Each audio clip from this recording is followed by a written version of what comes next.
Bonjour à tous, bonjour à toutes, bienvenue dans une nouvelle édition de Dragon Mag. Après une semaine de trêve, nous voici de retour sur le plateau de Moselle TV pour aborder la dernière ligne droite de la saison de Metz Handball. Certains étaient en équipe nationale, d'autres ont travaillé dur à l'entraînement et désormais tous les regards se portent sur un quart de finale aller de Champions League. En fin d'émission, vous retrouverez également un entretien avec Betchaïla Lengombele. On va évoquer tout ça au fil de cette émission et avec moi, il y a Rémi Alésine de l'Ami Hebdo. Salut Rémi. Salut Mathieu.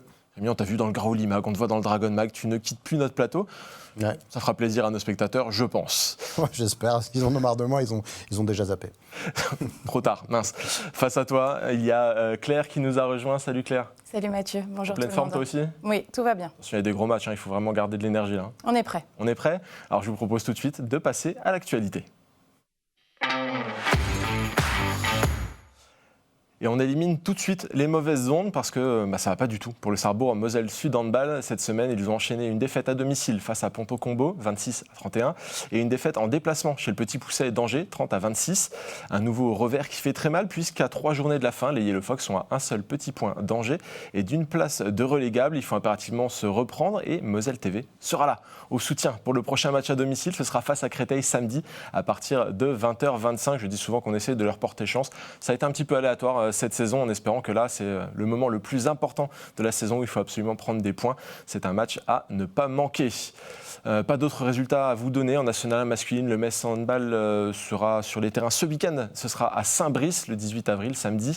Pour la nationale féminine de Metz Handball toujours, c'est dimanche. Elles seront en déplacement à Besançon. Dans l'actualité plus globale, on a pu découvrir quelque chose d'intéressant. Ça nous fait toujours plaisir, notamment à notre réalisateur Gabriel Chemin. C'est la mascotte de l'Euro 2026 qui a été dévoilée. Vous la voyez apparaître à l'écran. Le HF a d'ailleurs demandé des suggestions de noms. Rémi, un avis comme ça, à brûle pour point sur cette mascotte ? Pourquoi pas ? Je trouve qu'on retient plus une mascotte quand c'est un animal ou quelque chose de... Ouais. Là, elle est sympa, mais...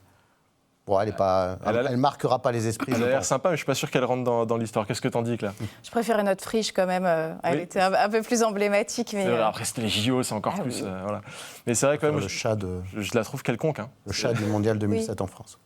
Bon allez, on va laisser notre mascotte de côté, on l'aura évoqué, on la retrouvera sur les terrains, en tout cas au bord des terrains lors de l'Euro en fin d'année. Dans les dossiers un petit peu plus sérieux peut-être, j'en parlais la semaine dernière, tout seul dans mon bureau, Metz Handball disputera une nouvelle finale de Coupe de France.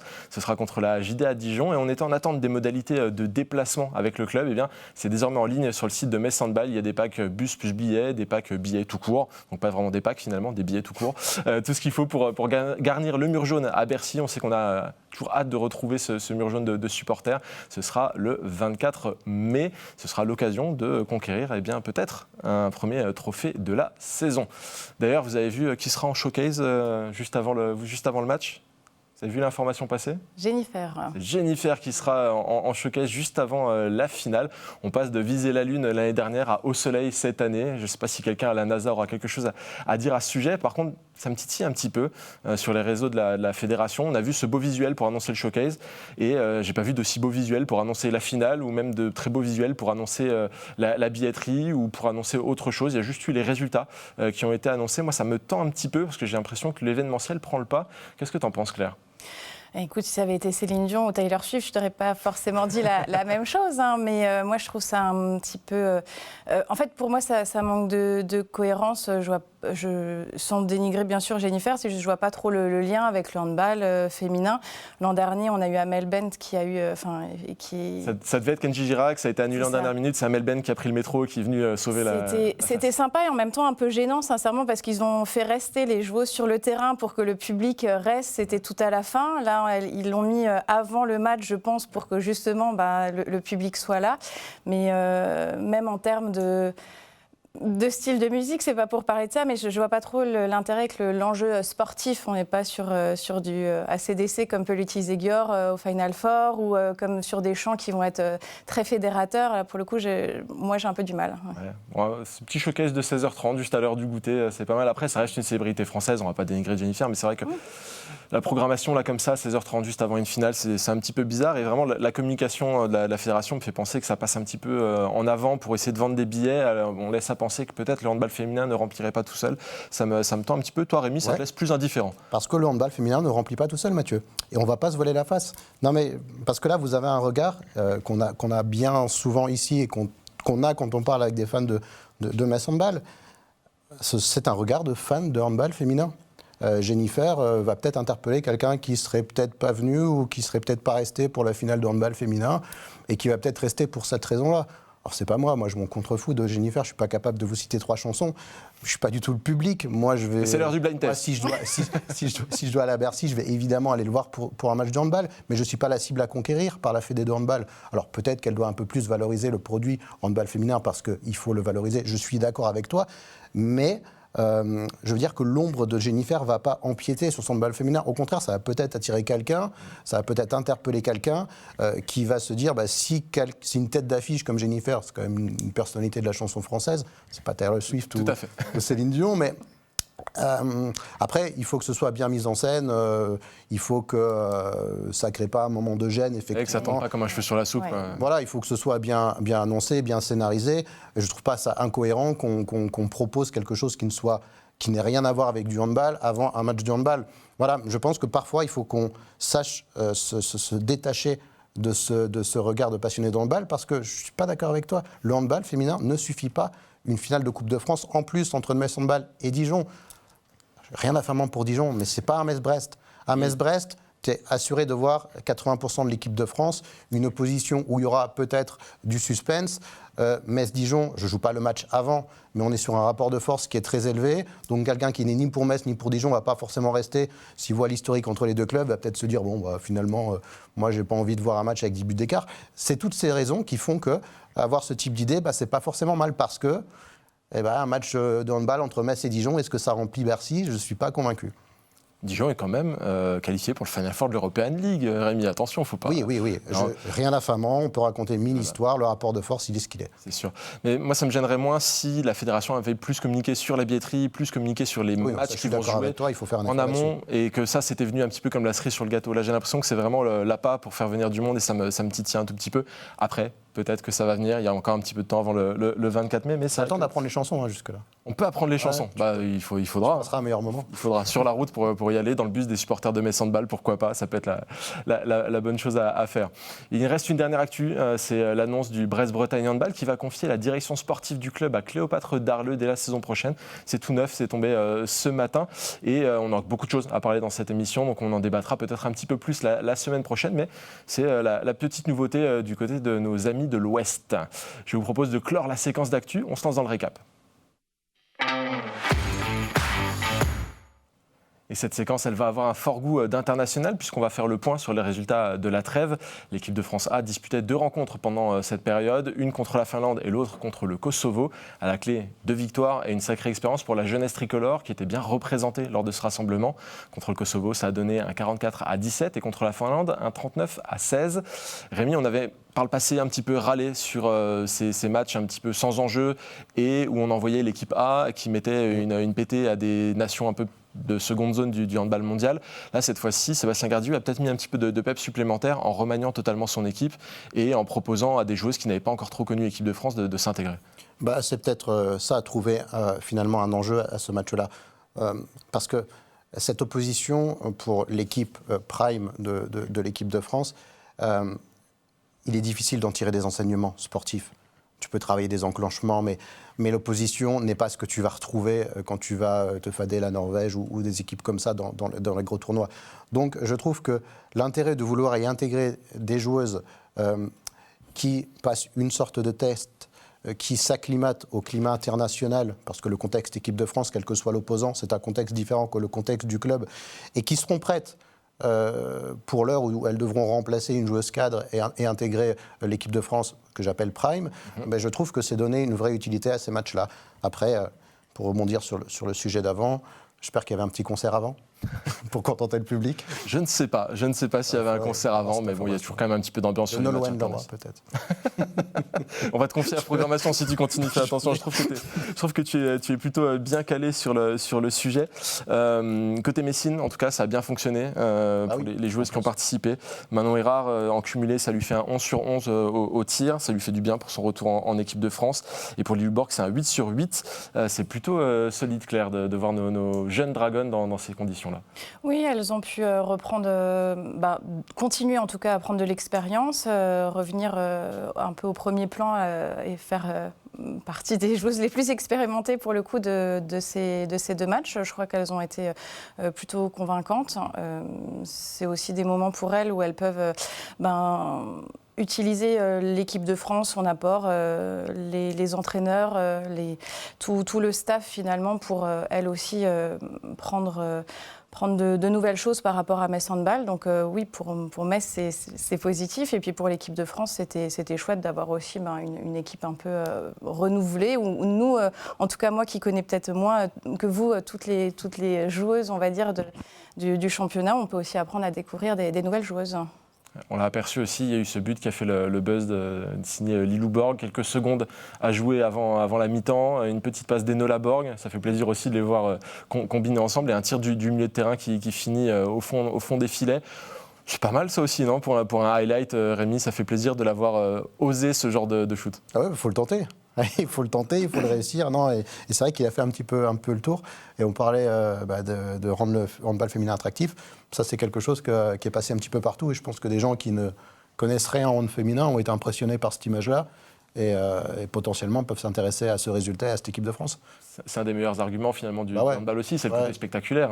Clairement. On n'attend pas 45 minutes avant d'avoir un but ou même 90, comme parfois ici à Saint-Symphorien, ça peut venir beaucoup plus vite. Si elle peut en mettre plusieurs chaque semaine, des buts comme ça peut devenir une marque. Ce qui est marrant, c'est qu'elles sont limite blasées, enfin en tout cas elles ne semblent pas forcément se rendre compte du côté exceptionnel et c'est Lulu Granier sur Instagram qui la chambre un petit peu en disant tu pourrais sourire quand même, au moins c'est assez exceptionnel quoi. C'est vrai, après bon, il y avait déjà je crois plus 10 à ce moment-là du match, c'est un peu plus c'est le côté sérieux de l'équipe de France peut-être qui prend le pas, mais c'est vrai qu'après coup je pense qu'elle s'est dit j'ai quand même mis ce but là. Voilà. On a aussi vu Manon Erard qui a mis un joli but sur un ralenti. Il y avait de la jeunesse chez les A, mais il y a aussi de la jeunesse chez les U20 forcément, là c'est un petit peu plus naturel. Je vous propose d'évoquer simplement leur résultat au tournoi des 4 nations, j'en parlais aussi la semaine dernière. Et bien l'équipe de France a tout simplement remporté ce tournoi des 4 nations. Il y avait des matchs contre la Serbie, contre la Hongrie ou encore contre la Suède. Et Blandine Gros, Elia Ferdius et Claire Klosner et Ivana Tangana ont profité de la victoire. D'autant plus qu'Ivana Tangana a pu jouer un rôle important dans un match contre la Suède. On sait que la Suède, ça reste une grande nation du handball. Même chez les jeunes, ça continue à bien pousser. Il a fallu sortir les manches. Et c'est plutôt pas mal là aussi, Claire, parce qu'Ivana Tangana, elle rejoindra les Dragons l'année prochaine. Elle sera dans l'effectif professionnel. C'est une bonne chose de l'avoir brillé en bleu et de s'épanouir de cette manière aussi. Oui, exactement. Ça lui fait de l'expérience. Et puis, c'est sûr que pour nous, prochainement, on est content de l'avoir d'autant plus. Les filles, j'entendais, je crois, c'était sur ce plateau, Manon Erard qui disait justement que les titres comme ça, jeunes, ou Lilou Pinta qui disait que les titres étaient quand même très importants pour elle. Donc c'est aussi des moments qui vont rester gravés, qui vont lui permettre de grandir, de prendre de la confiance et de continuer à avancer dans sa progression. Ah ouais. Et c'est important aussi de les avoir vues performer comme ça, puisqu'elles joueront le mondial. Ce sera cet été en Chine. Elles ont encore un petit stage avant ça, et puis hop, elles vont décoller. Donc il y aura forcément de l'enjeu de ce côté-là. On revient chez les A. Du côté de la Suède, il y a eu également 2 victoires contre l'Ukraine et la Lituanie. Tyra Axner a cumulé un 10 sur 13 au tir. Là aussi, ça lui a permis peut-être de prendre de la confiance là où elle en avait besoin. Elle a été la meilleure buteuse du premier match. Johanna Bunsen a été beaucoup moins utilisée. Elle a joué qu'un seul des 2 matchs, mais elle a eu les honneurs en tant que meilleure joueuse suédoise de l'année. Là aussi, Rémi, c'est toujours pas mal d'avoir ce genre de certification. C'est la 2e année consécutive qu'elle obtient ce trophée de meilleure joueuse suédoise. Ouais. Alors c'est toujours bien sur le moment présent. Après, la carrière d'une joueuse comme Bunsen est tellement dense et tellement riche que quand elle aura terminé sa carrière de handballeuse, ce sera certainement un petit détail, mais ce sont des honneurs qui font plaisir quand elle... C'est sûr qu'au milieu de tous les trophées, parfois, c'est... Voilà, quand elle concerne Metz Handball, voilà, on n'avait pas besoin de ce trophée-là pour savoir la valeur de Bunsen, mais ça conforte encore l'idée qu'il fallait une gardienne de ce niveau-là. et elle l'est. Je continue avec quelques résultats encore rapidement. Pour la Hongrie, il y a eu 2 victoires aussi, une contre la Turquie et une contre la République tchèque. Petra Vamos a signé un 8/12 au tir en cumulé. On peut dire que globalement, les Dragons ont plutôt bien brillé en sélection. Seule petite ombre au tableau, c'est Sabrina Novotná qui n'a que très peu joué avec la République tchèque. Elle a joué un seul des 2 matchs et encore, elle est rentrée en cours de jeu. Elle n'était pas titulaire, donc des stats assez anecdotiques finalement. Mais ça reste une bonne chose quand même, cette trêve internationale pour l'ensemble des Dragons qui ont participé. Ça leur a mis aussi le rythme de la compétition, là où peut-être on en manque un tout petit peu. Beaucoup d'entraînement, pas beaucoup de matchs à dénoter sur cette période-là. Par contre, ce que ça nous apprend, c'est toutes les nations qui sont qualifiées pour l'Euro 2026. Et justement, il y a eu le tirage au sort qui a eu lieu cette semaine. La France hérite du groupe E et d'opposition face à l'hôte polonais, les îles Féroé et l'Ukraine. Et il y aura la possibilité plus tard, si tout se passe bien, de rejoindre l'Allemagne, les Pays-Bas ou encore la Suède. Est-ce que vous pensez que c'est le bon tirage ? On a tendance quand même à penser qu'on a un groupe tranquille pour démarrer la compétition. Ça dépend ce que tu entends par bon tirage. Alors c'est sûr que là, on peut quand même se dire qu'on a de très grandes chances en vendre la peau de l'ours pour le coup pour se qualifier. Ça leur permet d'entrer peut-être tranquillement dans la compétition. Après, le but, c'est pas non plus qu'elle manque de confrontation pour après les matchs après. Enfin, je crois qu'on peut tomber sur les Pays-Bas ou sur l'Allemagne. Donc, Et pas sur la Norvège, par exemple, qui sera dans l'autre côté du tableau. Donc c'est toujours une bonne chose de pouvoir éviter nos copines norvégiennes tout de suite. Oui, ça on prend tout de suite. Hein. Rémi, qu'est-ce que tu en penses ? C'est vrai qu'on a, sur les compétitions internationales, on a pas mal voulu rajouter des nations. Il y a de plus en plus d'équipes qui sont qualifiées, donc des phases de groupe qui sont peut-être un petit peu diluées comme celle-ci. Est-ce que c'est bien, comme je le disais, où on rentre tranquillement, ou est-ce que, plutôt comme le dit Claire, manque de compétition qui peut être difficile ? Moi, j'ai souvent préféré les championnats d'Europe aux championnats du monde, justement parce que la densité du niveau était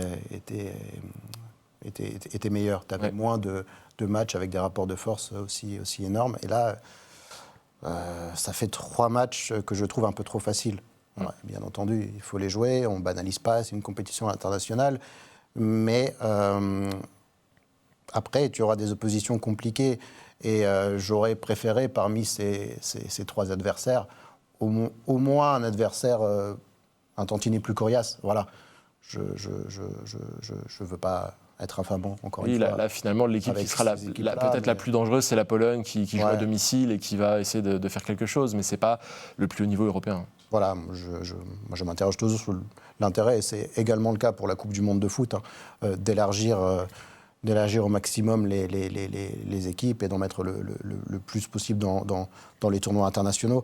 Ça doit rester des tournois d'élite avec des phases de qualification, évidemment, pour que chaque sélection ait une chance d'y accéder et une chance de progresser. Et un jour, et on en voit des équipes, des nations qui progressent. Oui, c'est toujours plaisant d'avoir une bonne surprise, une équipe qui réussit à se surpasser. Mais voilà, quel est l'intérêt d'avoir les îles Féroé dans ce tournoi-là ? Alors, si on regarde dans les îles Féroé, on va m'insulter. Désolé, les îles Féroé. Mais désolé, mais ça n'a pas d'intérêt vraiment sportif. Alors, ça fera peut-être des licenciés dans les îles Féroé. Voilà, bon. Vous parliez attractivité, c'est pareil. Combien il y aura de spectateurs dans le stade pour ce genre d'opposition ? C'est pareil. Même pour les diffuseurs, c'est très léger. Est-ce que ça peut pas sonner aussi creux et donc mettre plutôt même un mauvais signal ? Enfin, au JO, moi je me souviens au JO de Londres, il fallait une équipe forcément du handball du Royaume-Uni, une équipe qui joue pas du tout. Alors bien sûr qui dénotait aussi, mais au moins vu que c'était au Royaume-Uni, il y avait la ferveur autour, donc il n'y avait pas ce problème-là. Alors que là, comme il y a quand même énormément d'équipes novices, on va dire, ou un côté, si je peux me permettre, mais sans les supporters, ça peut un peu dénoter peut-être. La dimension n'est pas la même. Enfin, dans les JO, on est dans l'universalité du sport. Oui. Donc j'ai envie de dire, le message est aussi d'être ouvert à tous et de permettre à toute nation de pouvoir aligner des compétiteurs dans toutes les compétitions. Donc on comprend le message, c'est universel. Un championnat d'Europe, c'est élitiste. Ce sont les meilleures nations d'Europe qui doivent concourir pour être championnes d'Europe, avec des phases de qualification. C'est pour ça que je veux voir les tribunes lors du match entre l'Ukraine et les îles Féroé. Moi, j'ai le souvenir est-ce que ça donnera une le mondial cet hiver a sonné creux. Le mondial cet hiver a sonné creux jusqu'au parti final. Peut-être qu'il devrait programmer un showcase de Jennifer juste avant. Voilà. on y revient. Vous voyez, elle peut répondre à toutes. Non, on blague, mais c'est vrai que voilà, je suis assez sceptique sur ces phases de poules qui sont peut-être un petit peu légères, hormis une ou deux poules qui peuvent être un peu plus relevées, où ça va être un petit peu difficile. En tout cas, cet Euro 2026 se jouera cet hiver. On y retrouvera pas mal de Dragons normalement, puisque là, sur la trêve, il y en a plusieurs qui étaient exemptés, mais on devrait retrouver du beau monde en fin d'année sans aucun problème. Pour le moment, je vous propose de passer d'une compétition à une autre, c'est le temps mort. Il y avait des bruits de couloir, des comptes rendus de décision de la Fédération française de handball qui allaient dans ce sens. C'est désormais officiel. À compter de la saison prochaine, il n'y aura plus que 12 équipes en LBE contre 14 aujourd'hui. Et les playoffs vont faire leur grand retour. La LFH a fait une vidéo pour expliquer un petit peu tout ça. Je trouve que c'est plus simple de vous laisser la regarder pour expliquer. Nouvelle saison, nouvelle formule. La Ligue Butagaz Énergie se réinvente pour toujours plus de suspense et d'intensité. Dès la saison 2026-2027, la première division passera de 14 à 12 équipes. Elles s'affronteront lors de 22 journées de saison régulière où chaque match comptera et chaque point pourra faire la différence. À l'issue de cette phase viendra le moment décisif, les finalités. Le format sera identique à tous les niveaux avec des demi-finales suivies de finales en match aller-retour pour des enjeux majeurs. Commençons avec le top 4.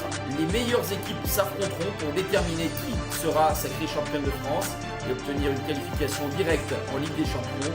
Lors des demi-finales, le premier dès de saison régulière sera opposé au quatrième, tandis que le deuxième défiera le troisième. Le même principe s'appliquera pour les places d'honneur de la 5e à la 8e position. Tous viseront le 5e rang du championnat avec de vraies ambitions pour l'Europe. Et enfin, même format pour la course au maintien. L'équipe qui sortira perdante du match de classement pour les 2 dernières places sera reléguée en 2e division féminine la saison suivante. Avec cette nouvelle formule, chaque rencontre devient cruciale. Les équipes devront se battre à tous les instants car tous les matchs auront leur lot d'enjeux et chaque victoire rapprochera des objectifs. Plus de suspense, plus de retournements et surtout des duels où rien n'est joué d'avance. Préparez-vous pour une saison pleine d'émotions, de spectacles et de moments inoubliables.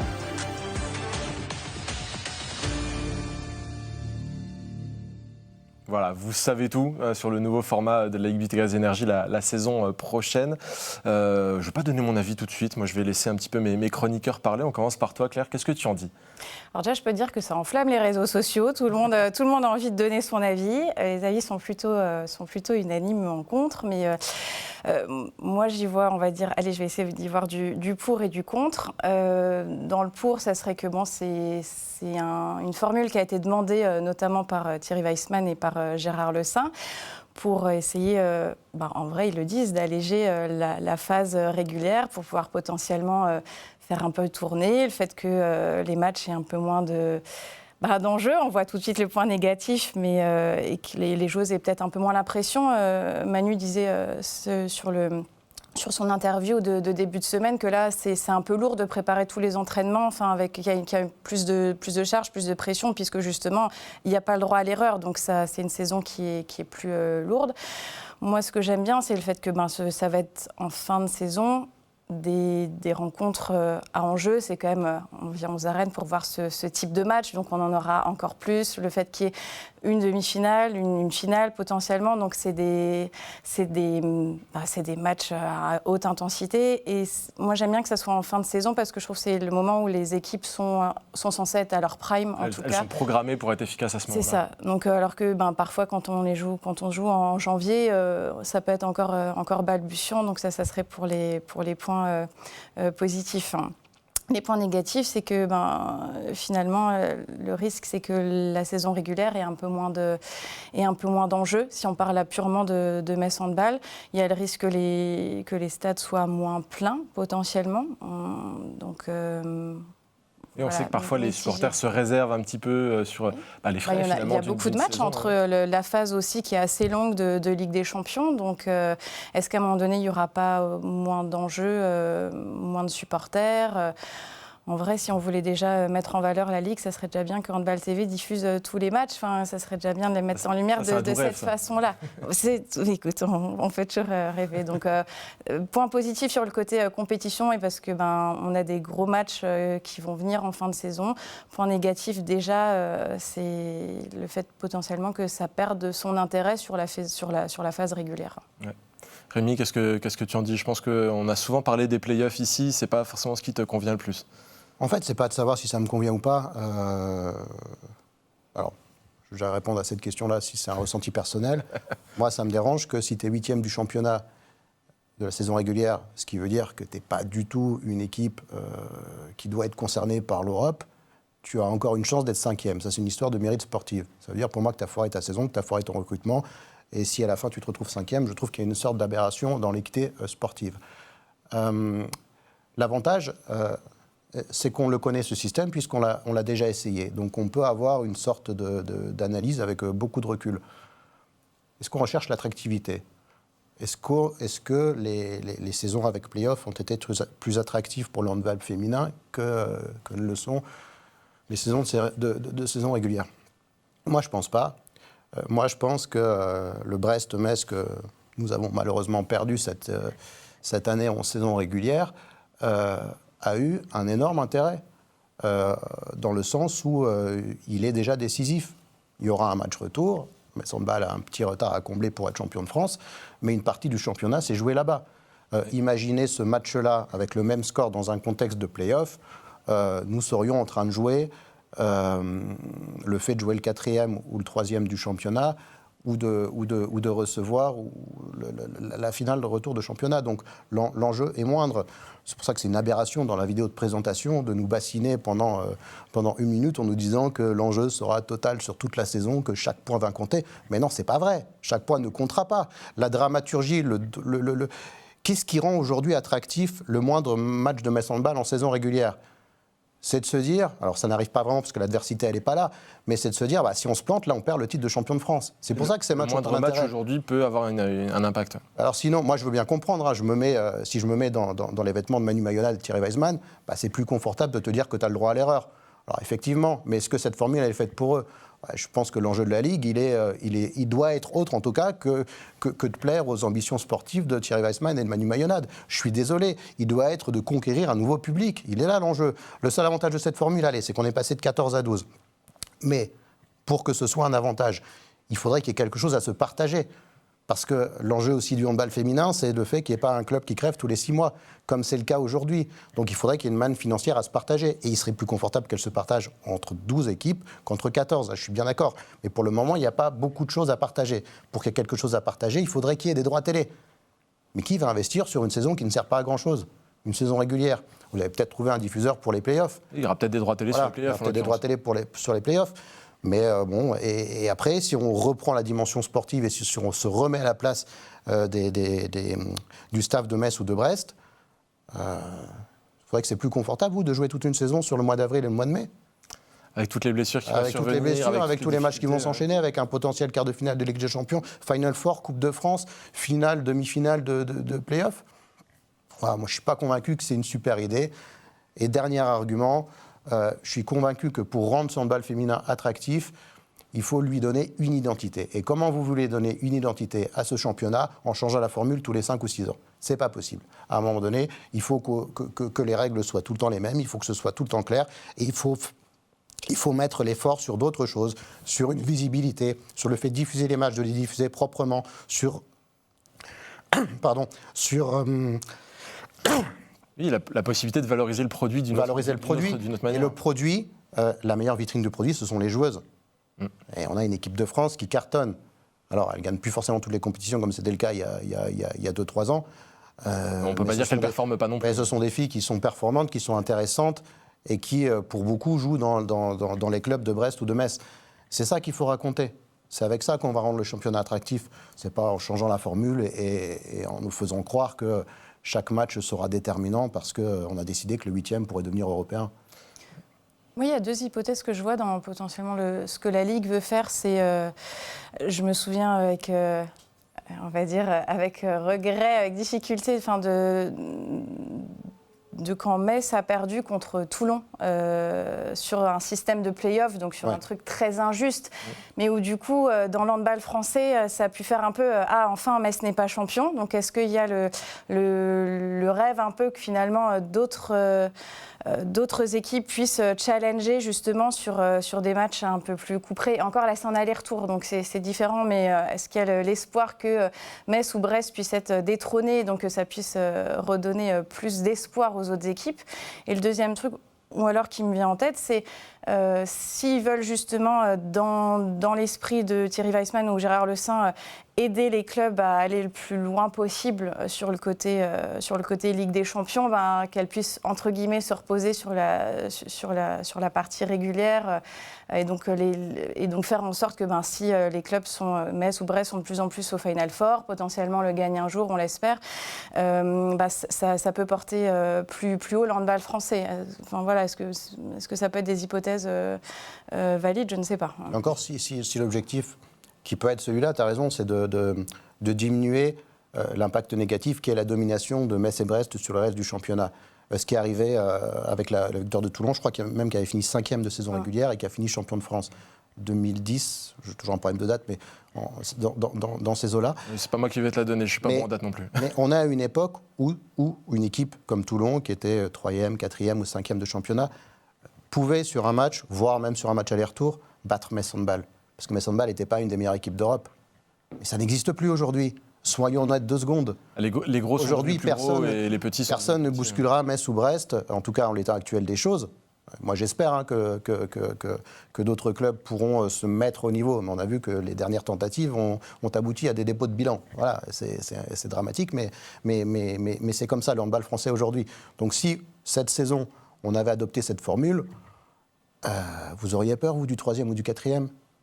Très franchement. Nécessairement, parce qu'on a vu le gap, que ce soit avec Brest ou avec Metz, il y avait un vrai écart. Donc on ne répondrait pas à ce qui peut paraître pour celles et ceux qui veulent diffuser le handball féminin. Enfin, pas pour les fans de Metz ou Brest. Peut-être que cette situation nous convient à nous. Mais je comprends que ça ne convienne pas forcément au handball français qui voudrait qu'il y ait plus de challenge et plus d'équipes capables. Mais en tout cas, aujourd'hui, ça ne répondrait pas à cette problématique-là. Moi, j'ai un greffe très pragmatique là-dessus. La saison dernière, on s'est retrouvé à jouer 5 fois contre Brest, entre le championnat, la Coupe et la Ligue des Champions. Avec un format de play-off comme celui-ci, on aurait pu avoir un 6e et un 7e match contre Brest dans la même saison. Et je pense qu'on a dépassé même l'imbuvable, finalement. Ça dilue totalement la principale affiche du handball français. Et ça devient pour moi très peu intéressant de les voir encore et encore s'affronter. Et encore, l'année dernière, Metz Handball a tout gagné. Si c'est encore le cas, que ce soit Metz ou Brest qui remporte tous les matchs, c'est d'une lourdeur impossible et ça devient finalement très peu commercialisable aussi, comme on le disait tout à l'heure. Donc, Après, si ça a créé une grosse rivalité dans l'instant où... alors, il ne faut pas, tu as raison, que ce soit Metz, soit Brest qui gagnent tous les matchs. C'est ça. Mais si ça crée une vraie rivalité, moi, ça ne me dérange pas forcément. Et on a cette situation-là actuellement. Mais moi, les matchs de saison régulière qui sont pour le coup décisifs me plaisent dans la dramaturgie du handball féminin aujourd'hui. Le fait que Metz est un réel rival et que ce soit une rivalité qui se passe au sommet du handball mondial, parce que c'est ça l'enjeu aussi, c'est qu'on a deux clubs qui sont quart de finaliste de Ligue des Champions. Qui sont quart de finaliste de Ligue des Champions, bon, et qui ont potentiellement des chances d'être dans les 4 derniers. Moi, c'est un modèle qui me plaît. Alors, j'aimerais que les autres soient un petit peu meilleurs, mais c'est pas ça qui va régler le problème. On verra en tout cas comment ça va se dérouler dans le concret, puisque de toute façon, qu'on soit content ou pas content, c'est validé et ça va avoir lieu la saison prochaine. On regardera quand même les matchs. On aura l'occasion, on les regardera, on les décryptera et on continuera à faire Dragon Mag pour en parler en long, en large et en travers. Là-dessus, il n'y a pas de souci. Pour le moment, je vous propose de passer au gros morceau qui nous attend ce week-end. C'est le quart de finale aller de Champions League contre Ferencváros. On en parle, on spécule, on remémore aussi depuis de nombreuses semaines. Cette fois-ci, on y est pour de bon. Metz Handball va se déplacer en Hongrie ce week-end pour défier Ferencváros en quart de finale. Avant de nous lancer pleinement, je vous propose d'écarter un sujet, le fameux quart de finale 2023. Emmanuel Maenad en a reparlé il y a peu dans le Républicain Lorrain. Je l'ai questionné en conférence de presse. Écoutez sa réponse, elle sera suivie de l'approche de Sarah Bouktit également sur le même sujet. J'ai eu l'opportunité de reparler de ça il y a peu de temps. Et je l'ai dit, c'est dommage parce que la question c'était quel a été ton quart de finale le plus douloureux ? Bien évidemment, c'est celui-ci. À la question est-ce que tu y penses maintenant en préparant FTC ? Pas du tout. Parce que Les joueurs ne sont pas du tout les mêmes. Il y a très très peu de joueurs qui ont vécu Metz et puis quand bien même, depuis le temps, on a vécu deux autres Final Four consécutives. Donc moi là, je n'y pense pas du tout. Maintenant, c'était en se prêtant au jeu des questions, lequel a été le plus beau, le plus douloureux, évidemment, et ça me semble légitime, sur le même principe que j'aurais pu répondre quel a été le match avec Metz le plus douloureux en Coupe de la Ligue, j'aurais répondu Fleury, et pour autant, il n'y a plus du tout Fleury encore dans la cour. Donc voilà, on en est là. Bon, personnellement, je suis passé à autre chose depuis très très longtemps. On a déjà rejoué des quarts de finale depuis qu'on a gagné. Et en plus, c'est plus du tout les mêmes équipes, que ce soit à Metz ou même à FTC. Ça n'a plus rien à voir. On a perdu d'autres matchs entre-temps qu'il a fallu oublier aussi. Donc franchement, j'y pense pas du tout. Malgré tout, le FTC, vous l'avez rejoué 4 fois depuis, 4 victoires.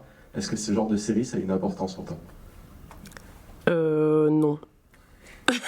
Non, en vrai, non, parce que pour moi, quand on commence un match, peu importe ce qui s'est passé avant, ça change rien. Je pense que j'avais déjà oublié que ça faisait 4 fois qu'on les gagnait, donc je pense qu'elles l'ont oublié aussi. C'était les saisons d'avant, on les a pas encore croisées cette saison, on les connaît pas très très bien et elles non plus d'ailleurs. Donc pour moi, une fois qu'on commence un match, on commence vraiment de 0 et c'est à l'équipe qui sera la meilleure sur les 60 minutes là, ou en tout cas sur les 120 sur le match aller-retour qui l'emportera. Vous l'avez compris, le sujet de 2023 n'existe plus dans les têtes ni dans les débats. Il n'existe que via le maillot qui traîne là sur mon bureau. Il n'y a que toi qui... Il n'y a que moi qui en parle. Non, ça va tout de suite. Alors, je vous propose d'écarter vraiment ce sujet, on n'en parle plus, parce qu'en conférence de presse cette semaine, on a essayé d'évoquer le match de manière beaucoup plus concrète. Regardez, ça va lancer un peu plus nos débats. C'est une équipe qui a connu un début de saison très compliqué avec un nouvel entraîneur, qui avait pris une fois 15 buts contre Győr en septembre, je crois, et qui a fait match nul contre Győr il y a très très peu de temps. Donc voilà, elle avait commencé très très mal en Ligue des Champions, et puis elle a complètement inversé la tendance pour très très bien finir justement en phase de poule. Une équipe qui a connu assez peu de difficultés contre Dortmund en 8e de finale. Donc voilà, ça reste une équipe très très compétitive. Bolk, Dimitrieva, Kluber, Zvizic, Orlan Kanor, Laura Glauser, Malenstein. Et j'en oublie. Donc c'est une équipe très très complète, très compétitive, et qui n'a pas un avantage sur nous, mais qui à chaque fois a la perspective de se qualifier pour un Final Four à 5 minutes de la maison. Donc j'imagine que dans la préparation, ça peut amener un petit quelque chose en plus. Maintenant, est-ce qu'on a besoin de faire un Final Four à Metz pour en rêver ? Pas du tout non plus, quoi. Pas mal. Ce serait pas mal. C'est que FTC, depuis longtemps, arrive à conserver une ossature de joueuses assez énorme. De toutes celles dont je viens de parler là, beaucoup étaient déjà là. Zvizic doit faire sa 4e, 5e année. Malenstein est là depuis très très longtemps. Kluber fait partie des murs. Enfin, il y a beaucoup de joueuses qui sont là au club depuis effectivement très très longtemps. C'est gage, à mon avis, de qualité d'un club effectivement qui arrive à séduire les joueuses dans un premier temps pour les faire venir, et vraisemblablement arrive à les fidéliser. Est-ce que ça a enclenché quelque chose dans ton état d'esprit, dans ta manière de voir ta saison, de te retrouver catapulté sur ces grosses échéances ? Ah oui, ça a changé toute ma saison 2025-2026. Venir à Metz, pour moi, ça a donné un sens, clairement, à ma saison. FTC est une belle équipe avec de fortes individualités. Quand je les ai joués à Crime, alors c'était pas la même chose parce qu'il y avait une différence de niveau quand même qui était grande, bien qu'on ait réussi à les enquiquiner sur certains points. Mais voilà, dans l'analyse de l'équipe de FTC, c'est une équipe qui a de fortes individualités qui font beaucoup basculer le match, à mon sens. Donc je pense que c'est à ce niveau-là, où il va falloir être hyper vigilant. Je ne dis pas que leur projet de jeu collectif est inexistant ou n'est pas intéressant, mais à mon sens, c'est vraiment les individualités qui font une grosse différence dans leur jeu. On est forcément très heureuse d'être là. Après, c'est quand même le minimum syndical qu'on s'était mis au départ de la saison. Maintenant, je pense qu'on travaille pas mal depuis longtemps. On a très peu de matchs et on n'a pas l'habitude de ça, mais ça nous permet quand même de bosser d'autres trucs et de bosser différemment. Ensuite, on verra si on l'a bien fait, mais en tout cas, on est très contente et on a surtout hâte que ça arrive. Je pense que c'est une équipe qu'il faut se méfier en globalité. Après, comme dans toutes grandes équipes, il y a des grandes joueuses qui vont forcément être là sur les gros matchs et qui vont pas se rater. Je pense notamment à Laura Glauser qui fait quand même un beau retour à la compétition. Donc, petit focus sur elle quand même, sur les shoots, sur les 7 mètres aussi. Après, je pense qu'il va falloir vraiment se méfier de tout le monde parce qu'on n'est pas à l'abri de ce qu'eux préparent. Donc, on va se préparer pour à peu près tout ce qui puisse arriver et on verra. Alors on l'a entendu, on se méfie quand même pas mal des individualités dans cette équipe de FTC, des joueuses qui peuvent faire la différence, même s'il y a un projet global. Et pour aborder ce match, je vais vous présenter quelques face-à-face justement. On va regarder un petit peu les individualités qui peuvent jouer un rôle important. Et pour commencer, on va parler de la meilleure buteuse de chaque club. Du côté français, nous avons Sarah Bouktit, 89 réalisations à 74% de réussite en 14 matchs. Et du côté hongrois, c'est Petra Simon, 82 buts, 63% de réussite en 16 matchs. Effectivement, elle a joué la phase de play-off. Elles sont toutes les deux dans le top 10 de la compétition, une pivot, une demi-centre. Claire, ça dit peut-être déjà quelque chose des différences dans la manière d'aborder le jeu, ou en tout cas d'aller inscrire des buts entre les deux équipes. Oui, Petra Simon, elle monte vraiment en puissance ces dernières années. Cette année, avec l'absence de Lekic, elle a vraiment pris les rênes de l'équipe. Elle est en pleine confiance. Elle joue aussi avec l'équipe nationale. Donc, elle n'a pas encore totalement non plus les clés du camion, entre guillemets. On sent que c'est comme Manu pourrait faire, comme il a fait un temps, par exemple, avec Christina Jorgensen, où elle jouait tout le temps, enfin, tout passait par elle. Je trouve que parfois, il peut encore faire... Jesper Jensen peut encore faire changer ses arrières, mais elle est vraiment hyper efficace. Elle distribue très bien le jeu. Elle fait un contrat magnifique. Elle avait le statut d'espoir, elle a dépassé ce statut-là. Maintenant, elle est encore en train de prendre ses galons. Et à Metz, effectivement, j'ai envie de dire, c'est notre force et ça peut être notre faiblesse aussi. Pas la joueuse, bien sûr, en tant que telle, mais si on arrive à trouver Sarah, c'est fantastique. Elle a un pourcentage au tir incroyable. Elle peut mettre des buts dans n'importe quelle position. Et en même temps, parfois, je trouve que quand on essaye trop systématiquement de la trouver, c'est presque un peu ce qui nous fait déjouer. Donc je trouve que ça sera aussi à faire attention de ce côté-là, pouvoir varier aussi notre jeu. Oui, on a Sarah qui est exceptionnelle, mais en même temps, je trouve que ça serait bien aussi de varier un petit peu qui peut marquer, qui peut engendrer du danger en attaque. Justement, Rémi, ça peut être un des pièges, ça. Les équipes attendent souvent Sarah Bouktit, lui mettent 2-3 défenseurs dessus pour la bloquer, et ça peut perturber le jeu au début. Les rares contre-performances de Metz Handball cette saison, face à Geur ou face à Brest, on a vu que ce sont des équipes qui ont cherché à court-circuiter ce circuit préférentiel. On a surtout le souvenir du match contre Geur aux arènes. Alors, ils l'avaient malmené physiquement également. Alors, est-ce que c'est parce qu'elles avaient appris la signature et c'était un cadeau de bienvenue pour la saison prochaine ? Peut-être. Mais oui, voilà, on connaît. Mais après, la force de Metz Handball, même si tu fais un focus sur la meilleure buteuse, c'est ancestral, c'est quasiment ancré dans l'histoire du club. C'est que la force, c'est le collectif et c'est pas une expression qui est préfabriquée. C'est qu'à Metz Handball, on est capable normalement, et notamment avec le jeu rapide qu'affectionne Manu, on est capable d'amener d'autres dangers. Le problème, souvent, c'est sur les phases un peu statiques, où on cherche une arrière qui prend ses responsabilités, où on cherche quelqu'un qui va un petit peu... Voilà. On a réussi à le retrouver, notamment, pour moi, le match référence pour l'instant, c'est le match de Coupe de France contre Brest, où là, j'ai trouvé qu'on avait trouvé d'autres solutions à Sarah Bouktit, notamment sur les attaques placées, où on avait été très en difficulté sur le match aller contre Brest et sur les matchs contre Gyor. Voilà, ça va aussi passer par là. Et le fait que tu mettes Petra Simon en face,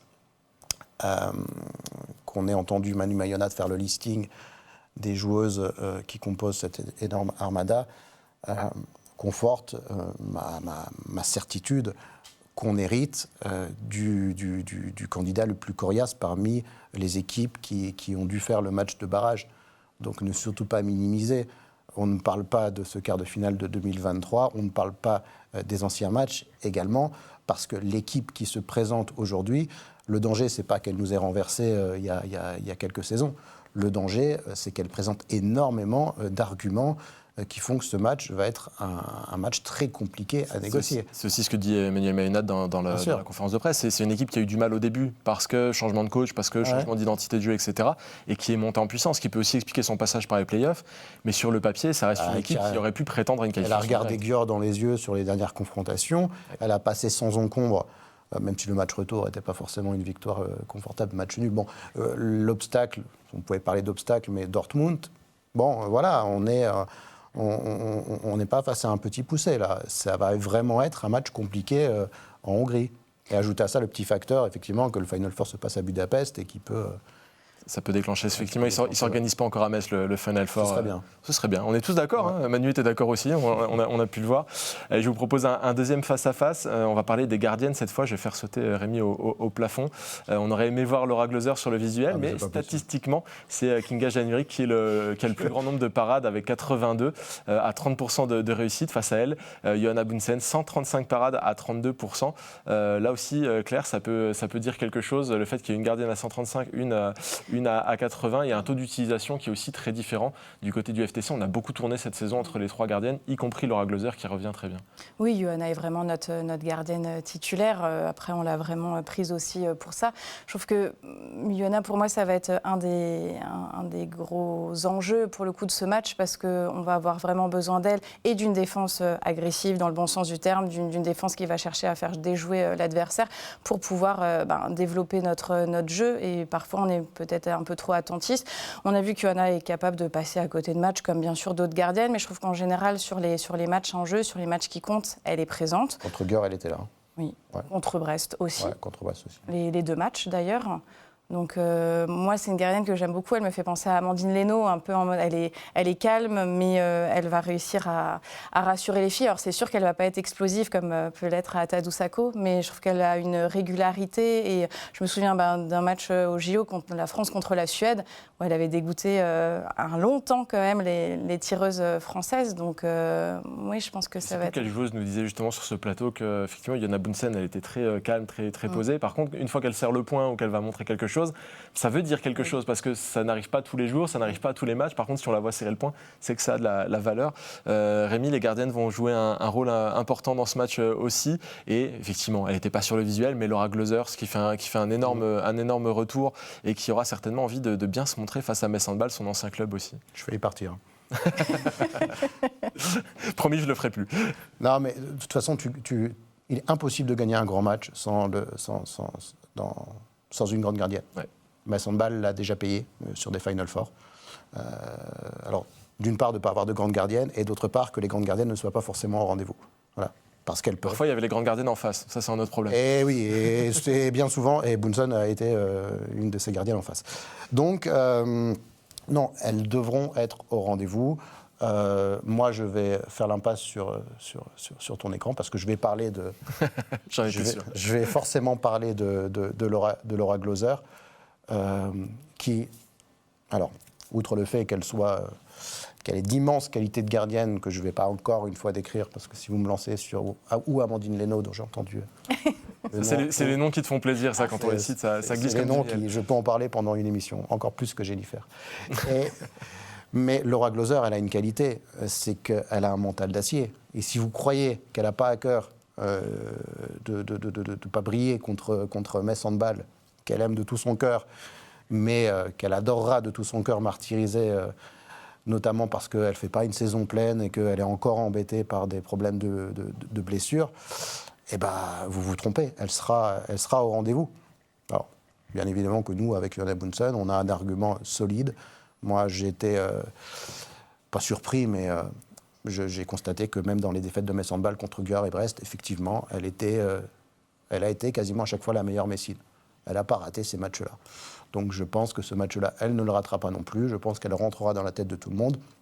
Il est vrai qu'on a parfois, mais alors c'est pas un défaut, on se dit, on voit plus une Tadou Sakho parce qu'elle est plus exubérante et parce qu'elle dégage un charisme affolant et qu'elle prend énormément de place quand elle commence à rentrer en mode mur.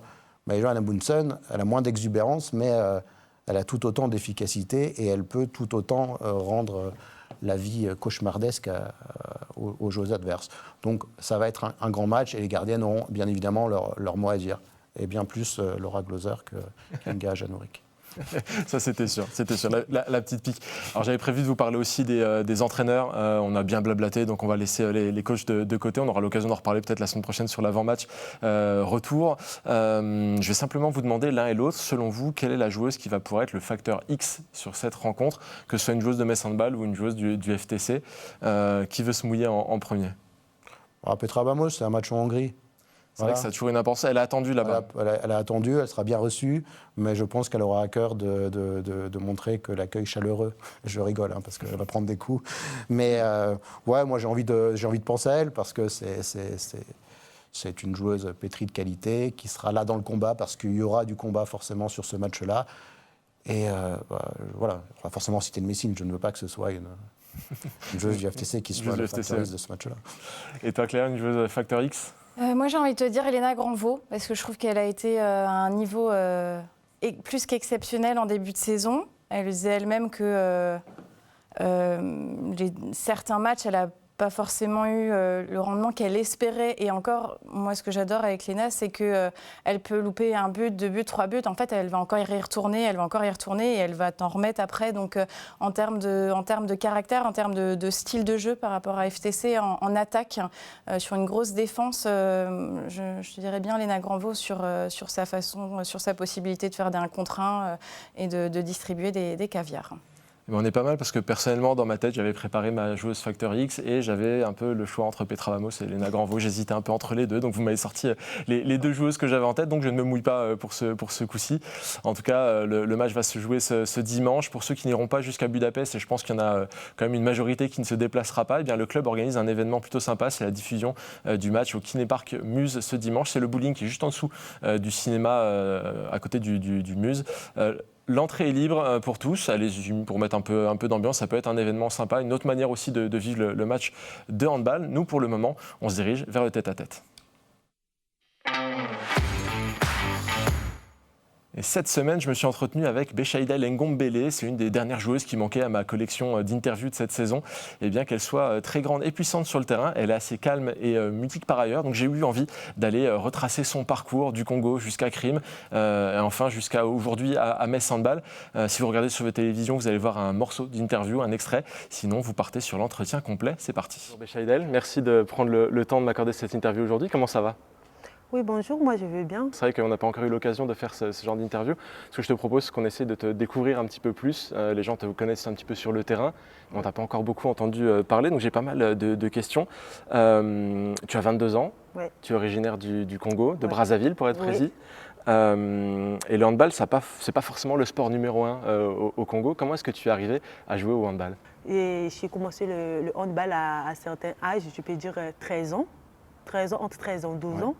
Et c'est arrivé, je ressortais de l'école, de mes cours et tout. J'ai croisé personnellement mon défunt coach mon cher, c'est lui qui m'a appris à jouer au handball. Et il m'a vu sur la route, il m'a demandé, petit, je peux te tutoyer, du genre avoir une conversation avec toi. Et moi, tant que tu ne sais pas ce que la personne veut te dire, ben, tu t'approches pour savoir ce qu'il veut parler avec toi. Ouais. C'est là qu'il m'a proposé de jouer au handball. Il m'a dit, il aime bien ma taille. Et je me suis il préfère que je joue au handball parce qu'il m'a dit si ça m'intéressait. Est-ce que tu connais le handball? J'ai dit, j'ai déjà entendu parler, mais je n'ai jamais essayé de jouer au handball. Il m'a dit, mais moi, je vais t'apprendre à jouer au handball. Moi, j'ai dit, ben, c'est pas trop tard. J'ai déjà presque 13 ans. Il dit, non, il n'y a pas l'âge pour le sport. Hein. Il suffit que tu puisses avoir la motivation et tout, et ça va passer toute seule, en fait. Et là, j'ai dit, ben, je ne sais pas, mon père, il est beaucoup trop strict pour les histoires de l'école et tout. Je dois d'abord demander la permission. S'il est d'accord, moi, ça ne me dérange pas d'essayer, tu vois. C'est là que je suis allée avec lui. Une semaine plus tard, il est venu voir mon père, il a demandé. Mon père, il n'était pas vraiment d'accord pour ça parce qu'il voulait que je sois beaucoup plus concentrée sur mes études. L'école d'abord. Hein. L'école d'abord, avant tout et tout. Et après, on a essayé de le convaincre. Il a dit, mais à condition que tu négliges pas tes études, en fait. Et c'est là qu'on a capté, j'ai commencé à montrer. C'était pas facile, hein. Et quand on arrive tard dans un sport, c'est pas évident, il y a beaucoup de choses à rattraper. Oui, il y a beaucoup trop de choses à rattraper. Commencer depuis le début, comment faire les passes, comment compter des pas, comment les règles. C'était pas facile, mais gloire à Dieu, tout s'est vite passé. J'ai pas joué comme junior dans un club, tu vois, les jeunes. J'ai jamais essayé comme junior, je suis directement allée senior. dames Ok. avec l'équipe des... Grâce à ta taille notamment, j'imagine. Oui, c'est ça. Tu as toujours La été, plus importante. tu as toujours hein. été très grande. Oui, j'ai toujours été très grande et c'est grâce à ma taille et tout. Et avec la motivation que j'avais aussi, j'avais quelque chose que je ne comprenais pas que le coach avait vu en moi. Il a dit j'avais une très belle précision de tir, j'ai tiré bien et j'avais une mentalité, tu vois. La France aussi, côté ça, il a préféré de me mettre directement dans le groupe des seniors dames, tu vois. Et c'est là que tout a commencé. C'était pas facile hein, de m'intégrer avec les grandes. Ils me prenaient, tu es toujours petite, tu peux pas comme ça. Mais on avait certaines qui m'encourageaient et tout. Tu as du talent, il faut que tu travailles demain. On ne sait jamais ce que Dieu peut prévoir pour toi demain. Justement, qu'est-ce que tu gardes de ces années-là? Parce que tu es passé par l'Étoile du Congo, Oui. le Cara-Brazzaville Oui. aussi. Qu'est-ce que tu gardes de cette période-là au Congo, tes débuts finalement dans le handball? Oui, je garde beaucoup de belles souvenirs.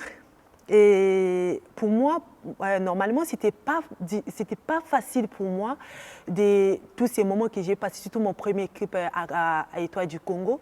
Et ce n'était pas vraiment facile.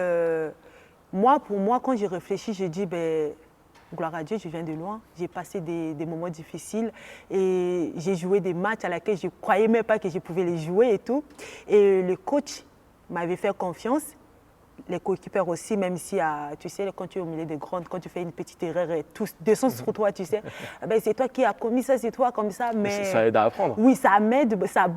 Je te jure, sans blague, ça m'a beaucoup aidé avec mon évolution, tu vois. Et quand on me dit ça, je cherche à arranger et tout.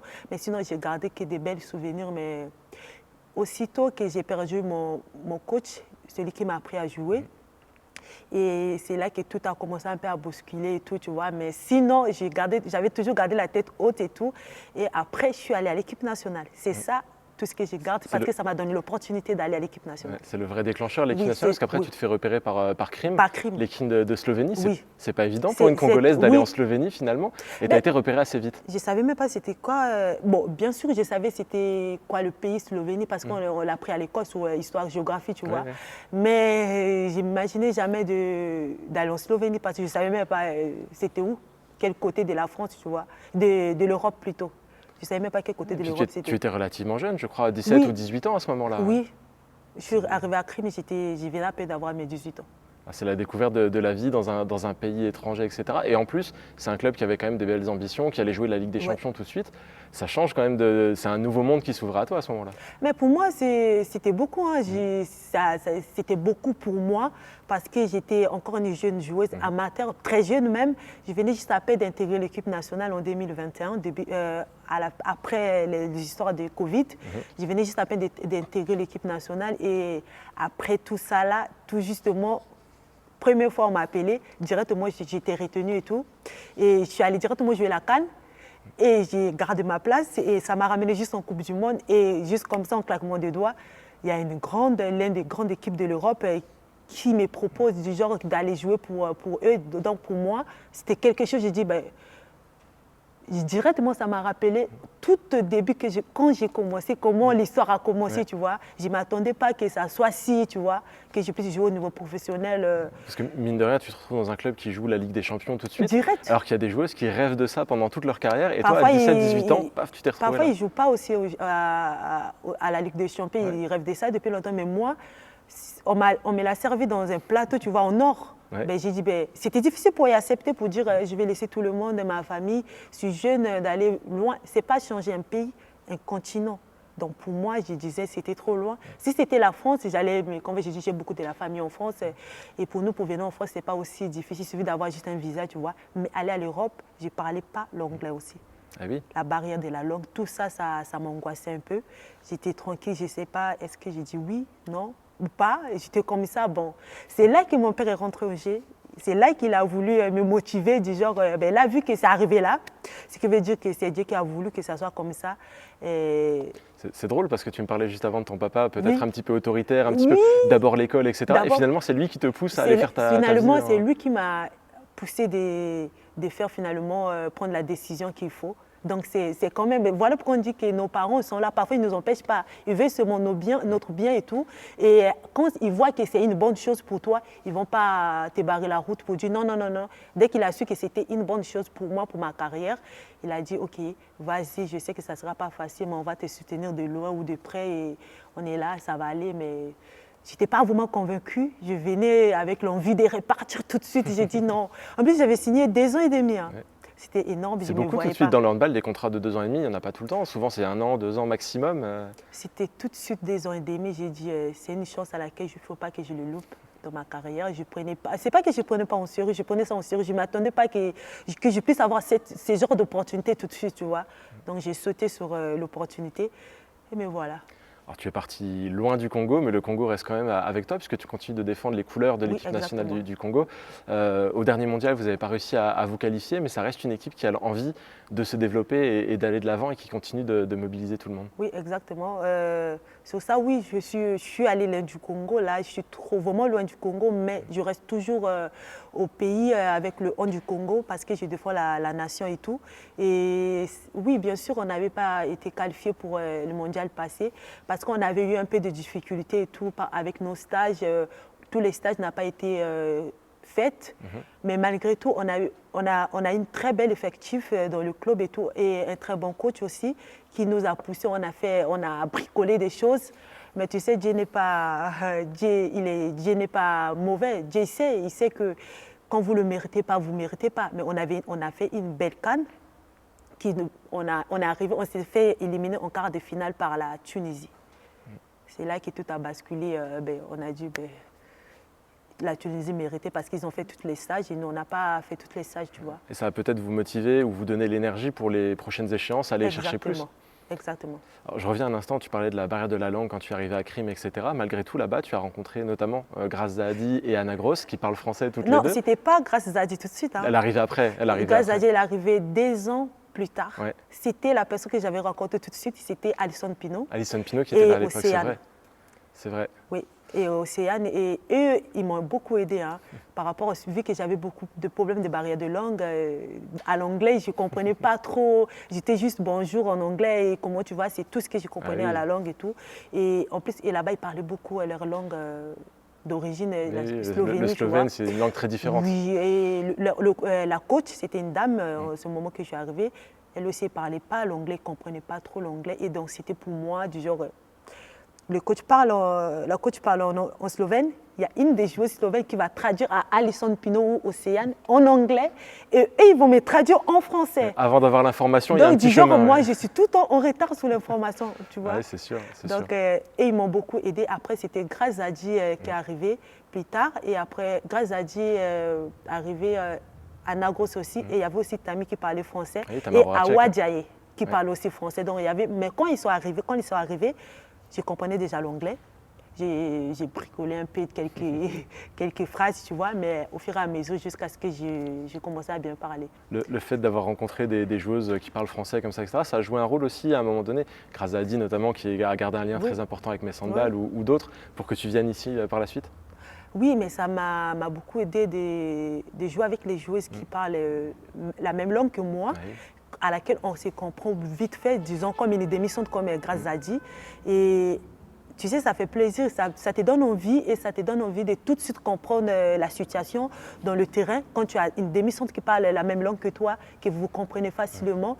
Et en défense aussi d'avoir une binôme à laquelle toi tu te communiques facilement, tu vois, en défense, vas-y, monte, descends avec la même langue, tu vois, c'est facile, beaucoup plus facile. C'était Awa Diaye.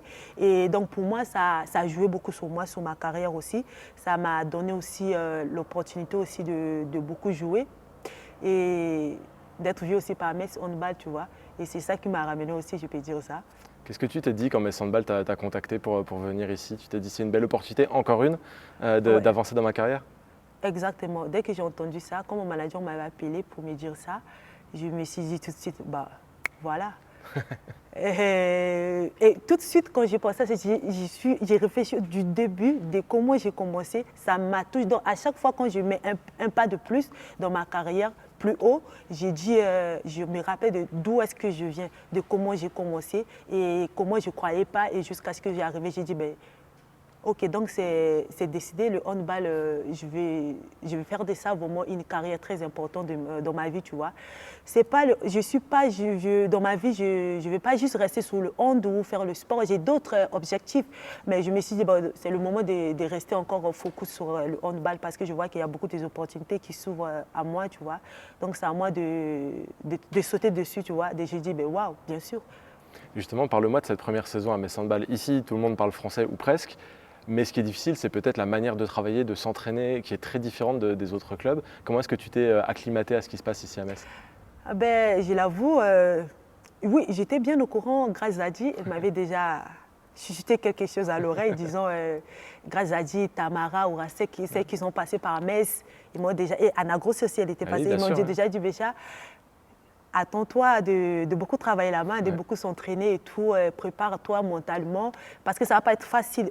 On sait que tu es une battante, tu es une joueuse qui est très forte, et on sait très bien que tu vas t'en sortir, mais ça ne va pas être facile. Mais je savais, mais je ne m'attendais pas d'être si, tu vois. Mais dès que je suis arrivée, les premiers jours, ce n'était pas vraiment facile pour moi, les premiers mois aussi. Et c'était difficile de m'y adapter, mais au fur et à mesure, je me suis adaptée, tel que voilà pourquoi je suis toujours là.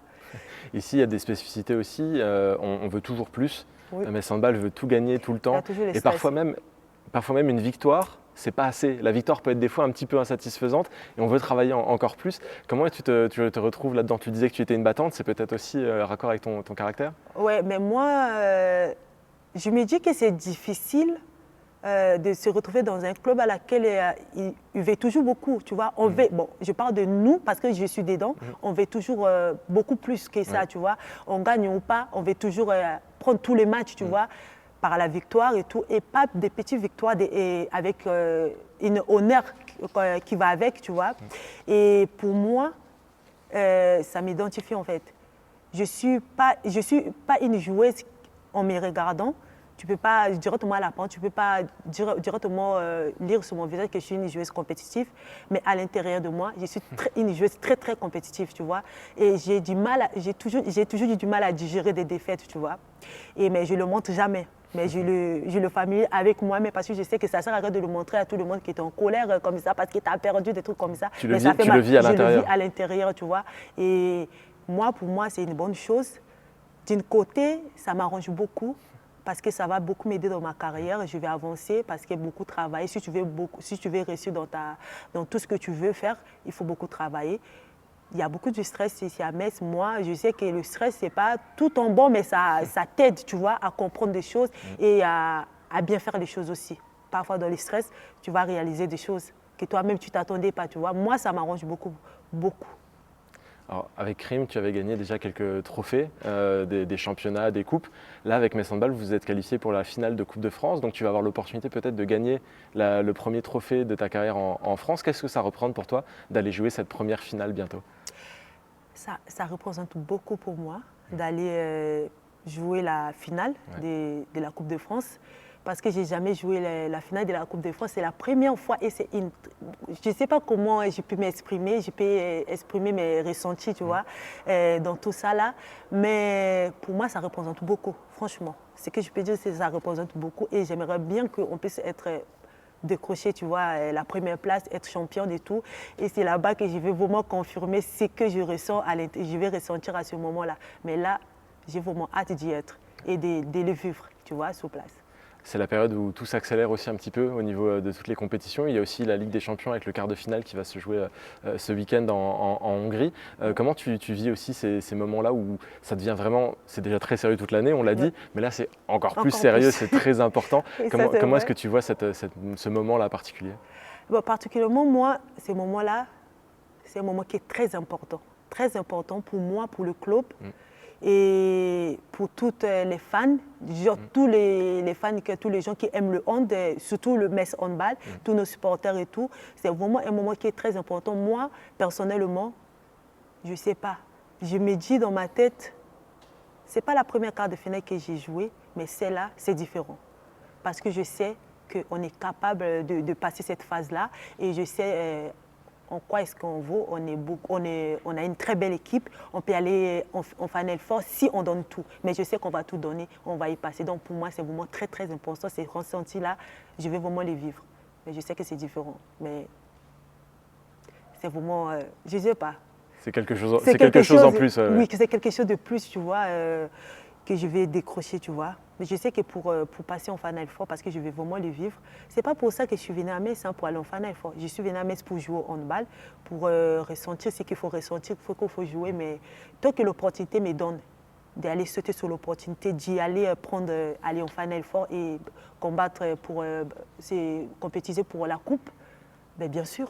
Il y a l'opportunité en tout cas de le faire pour l'instant. Vous êtes qualifié pour tout jouer, donc il y a la possibilité de tout gagner, c'est encore possible. Exact.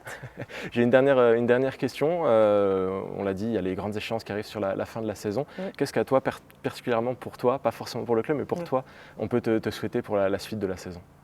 Pour la suite de cette saison ou la saison prochaine? Allez, de cette saison. Même la saison prochaine si tu veux. Qu'est-ce qu'on peut te souhaiter pour la suite? J'aimerais bien que vous me souhaitiez d'y aller en Final Four. Bien sûr, de gagner, de prendre la coupe. Parce qu'on ne peut pas aller prendre. Je sais que ce n'est pas facile d'y arriver là-bas. Et une fois là-bas, je sais que ce n'est pas facile d'arriver, tu vois, à la tête et de prendre cette place-là. Parce qu'il y a vraiment des très grandes, belles équipes qui sont là-bas.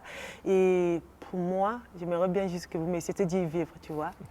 Au moins, je ne sais pas si je vais le vivre encore dans ma carrière, mais tant que j'ai l'opportunité, franchement, mon vœu, c'est d'y aller là-bas et de décrocher ce qu'il faut décrocher en fait. Eh bien, écoute, c'est pas très dur de te le souhaiter. Je te souhaite d'aller jusqu'au Final Four et de le gagner, Bécha. Merci beaucoup pour cette interview, encore une fois, et le meilleur pour la fin de cette saison. Merci beaucoup. Et là, voilà, Béchaïdel Ngombele. J'espère que cette interview vous aura permis de la découvrir un petit peu plus. C'est vrai qu'il y a un vrai parcours de vie au-delà de son parcours dans le handball à raconter avec elle. C'est un vrai plaisir de faire cette interview. En tout cas, pour le moment, c'est la fin de notre émission du jour. Merci Rémi d'avoir été là. Merci à toi, Claire, également. Merci à vous de suivre chaque semaine. On se retrouve la semaine prochaine pour débriefer le quart de finale aller. En attendant le quart de finale retour. D'ailleurs, entre-temps, il se peut que j'aille faire un petit détour par la Hongrie pour vous proposer un inside. On en reparle plus tard. À bientôt.